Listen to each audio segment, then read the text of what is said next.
Okay guys, kau pernah dengar tak nama produk hapus ni, watermark remover ni? Aku baru jumpa produk ni tau. Actually produk ni dia boleh hilangkan macam-macam daripada segi watermark di gelas rumah kita ke, even dekat kenderaan pun.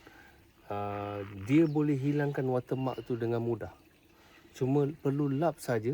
Dan kau cuma sekarang ni kau tengok dekat cermin ni, cermin kereta ni dah ada watermark yang banyak juga.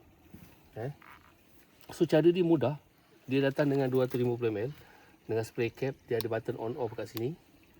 So just on je, and then you boleh ambil ni, you just spray macam tu.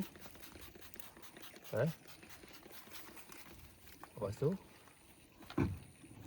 ambil kain kering kan, lap je. Lap je.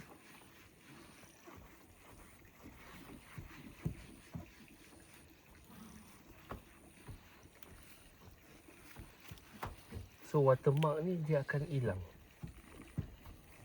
Tak payah kerja-kerja keras-keras pun.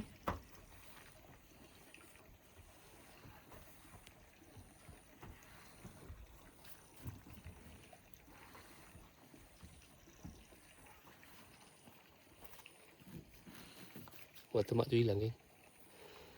Tak perlu kerja payah. Tak payah kerja susah-susah. Senang saja. Terus bersih. Boleh tengok dekat. Simple. So korang cari produk ni. Tak payah kerja susah-susah. Tadi ada watermark kan. So sekarang dah ada. So korang kena try. Alright. Kalau apa, cari dekat showcase. Alright, thank you.